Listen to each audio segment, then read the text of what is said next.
First up, I will absolutely apologize for the light. London light is crazy and inconsistent, and it's a bit of a mess.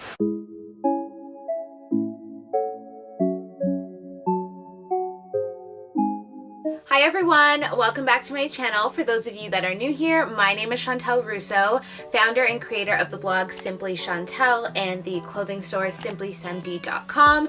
And on this channel, we talk about fashion, style, beauty, a little bit of lifestyle. And today we are going to be talking about books. I love to read. I'm an avid reader. I've been reading since I was about 3 years old. It is just my safe haven. I have more books than I think I should own. And not too long ago, I was on Clubhouse. So if any of you are familiar with the app, it's like podcast meets live stream, sort of. It's an audio sharing app and it's really, really fun. And I was on Clubhouse with a few lovely ladies talking about books that we believe women should read. And we were just kind of sharing our favorites and swapping stories and stuff. So it prompted me to create this video. And these are 5 books that I think every woman should read.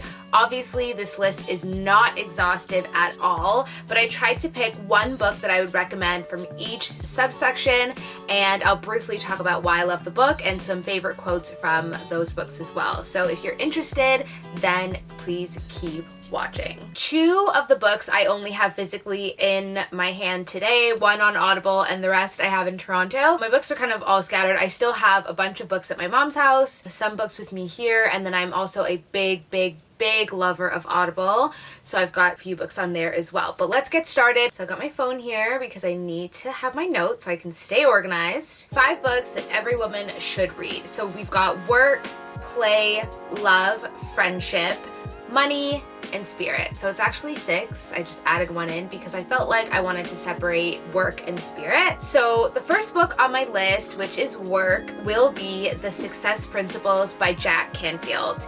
So if you're not familiar with Jack Canfield, he is the co-founder and one of the co-creators of the Chicken Soup for the Soul series. If you are a 90s kid, you are very familiar with those books. They used to sell it in our book orders. I used to love those books. It wasn't the beginning, but that was a very mainstream self-help type of book, and I used to love those books. I loved all the stories, and they were all true stories that people would write in of their own experiences based on the individual topics. So The Success Principles, I think, is the best book for work, but it's really for work and life. It's basically an anthology of all of these stories and all of these different situations that he's kind of put together. It is a very large book. It's basically like a reference book, and it's something that you can go to and reference back over and over and over again. I think that he does such a great job of kind of compiling everything in one go, and basically the book really teaches you how to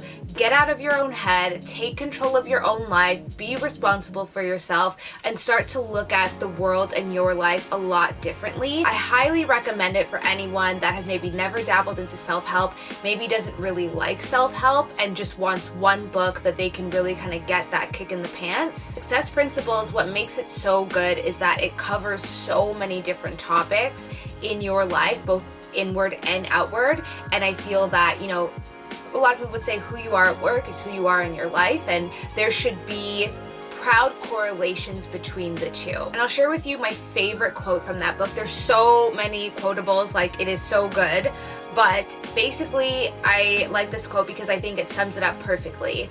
You only have control over 3 things in your life: the thoughts you think, the images you visualize, and the actions you take, which is your behavior. And I just feel like it's really simple. It is about personal accountability, deciding the type of life that you want, going after the type of life that you want, and doing whatever you need to do in the middle from that start to finish point to make it happen. So for work, I'd recommend The Success Principles by Jack Canfield. Next up is Money, and for my money pick, there's quite a few, but I had to go with The Law of Divine Compensation by Marianne Williamson. Now, this is not your typical money book. I don't really read typical money books. I think personal finance is very unique, and I know a lot of people like Rich Dad Poor Dad and things like that, but those kind of books I just don't gravitate towards. It's more about my personal beliefs towards money and any limitations that I have and working through that, and that's really what this book is about.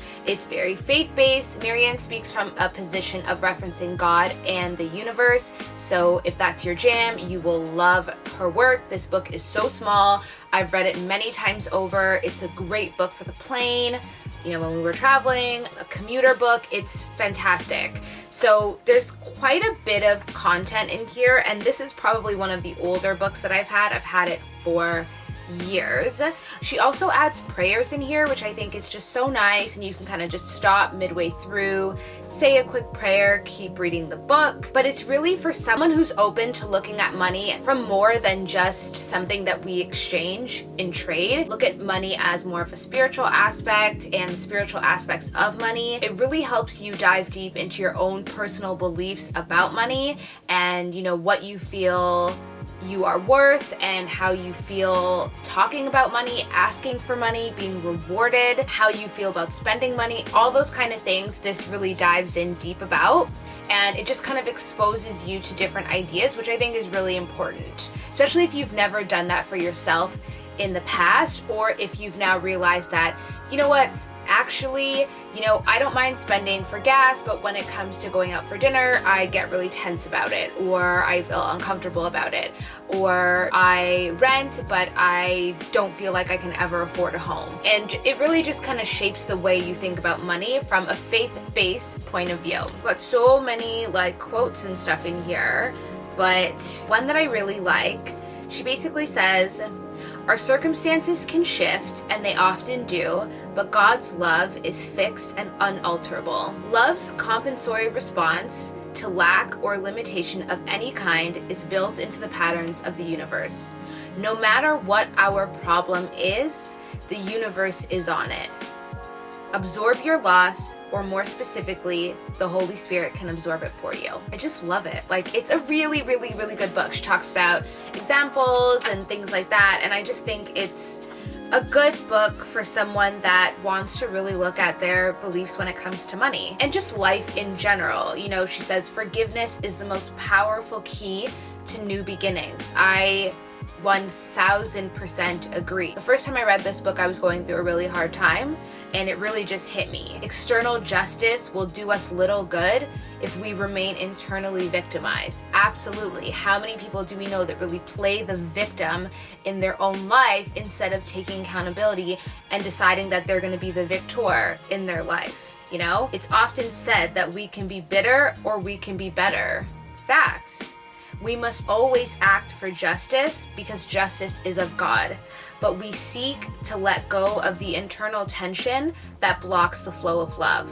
So I just think it's a really interesting book, and if any of that resonated with you, I definitely think you should look into it. You will not be disappointed. Okay, so next up is my pick for love, and this was a little bit difficult for me because I only recently started reading about love and relationships.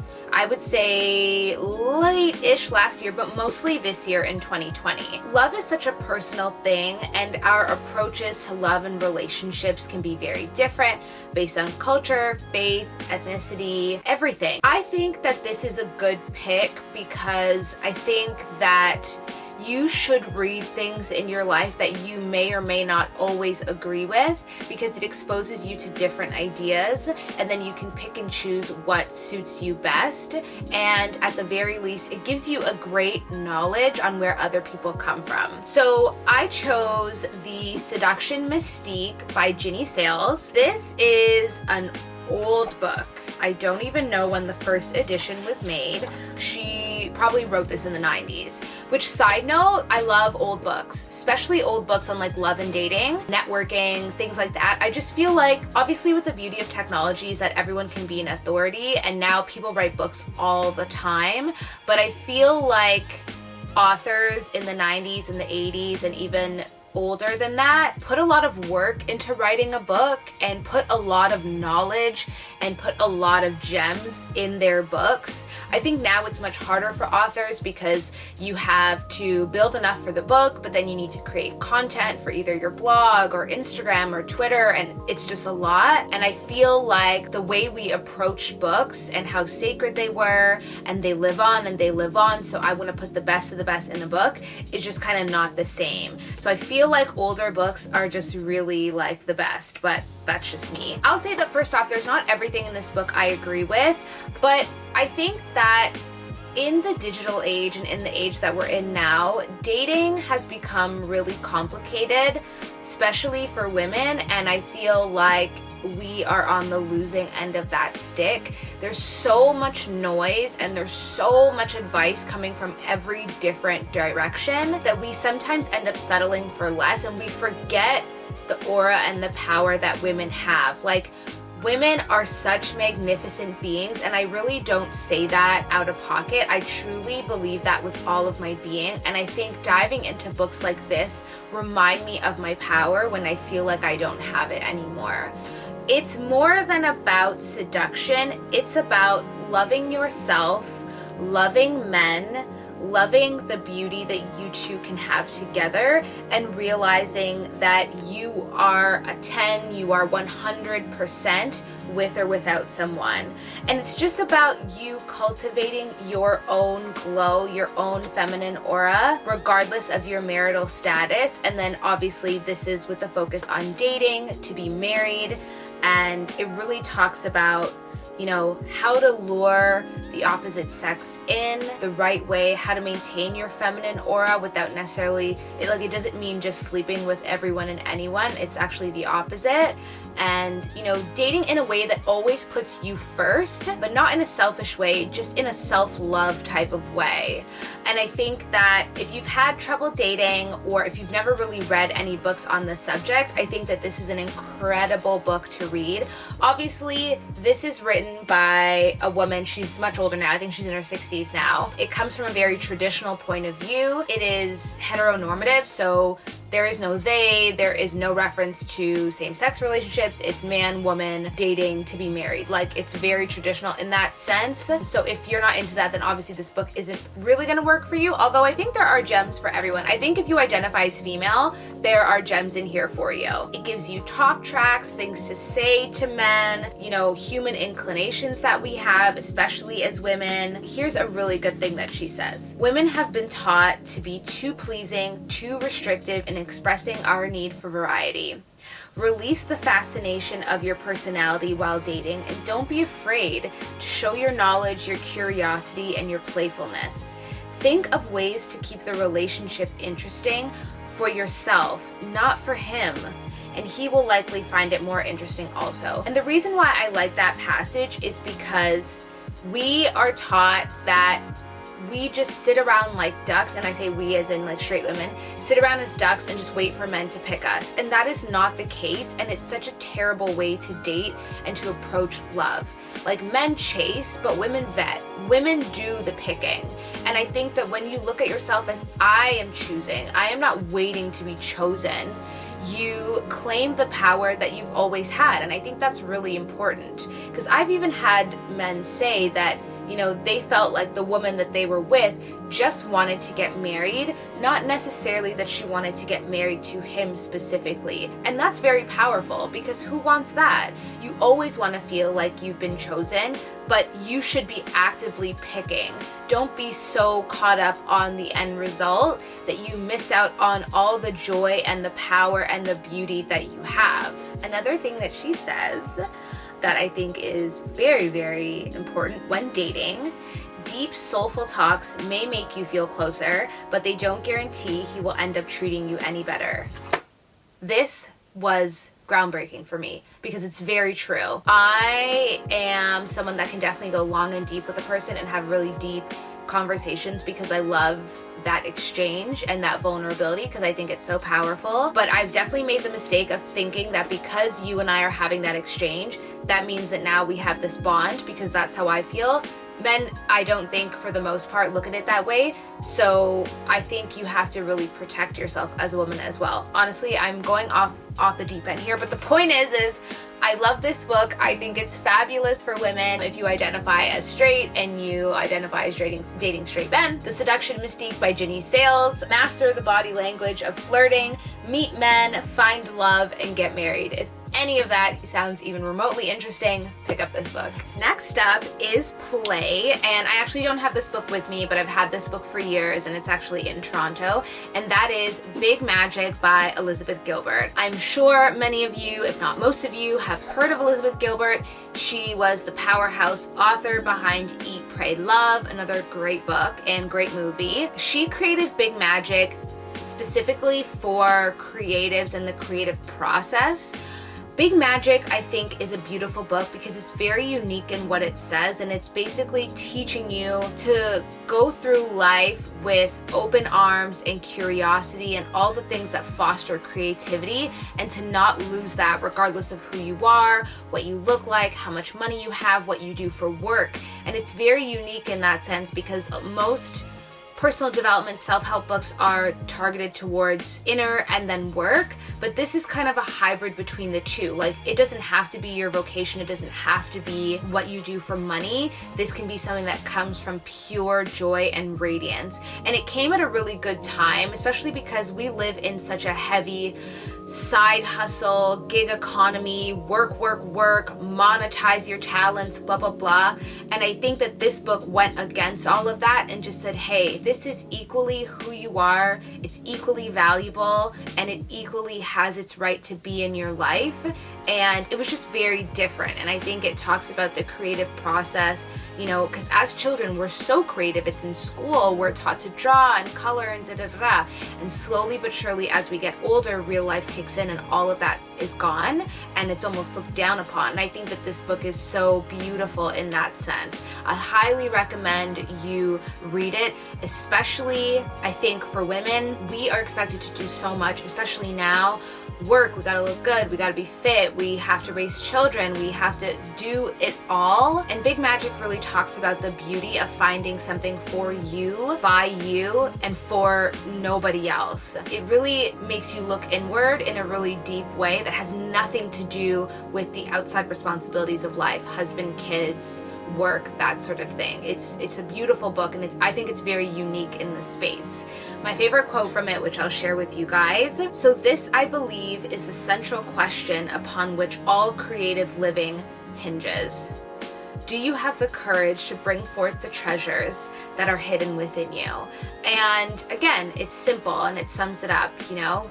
Regardless of who you are, your education level, how much money you have, blah, blah, blah, there are incredible hidden treasures inside all of us. We are all born with talent. We used to hear this all the time as a kid, and now adults, we don't say that to each other, even though it hasn't changed. It's still there.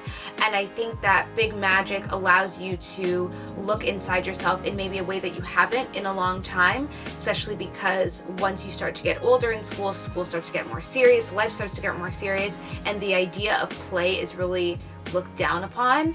And I think that Big Magic reintroduces those questions to you and reintroduces that love and that spark and that curiosity in an adult way. I highly recommend it. It is my pick for Play. Again, that's Big Magic by Elizabeth Gilbert. Beautiful book. Look at the colors. You won't be disappointed. Next up is Friendship, and this was really important to me to add in because I am very passionate about women building friendships, maintaining friendships, and putting a focus on friendships in their lives. I do not believe that, you know, your spouse and like your children, like, I don't think that's enough. I think we need community, like-minded community, to thrive and to be the best woman that we can be. There's nothing more powerful than girlfriends. I think that it is something that is so important to our vitality and our overall view of life.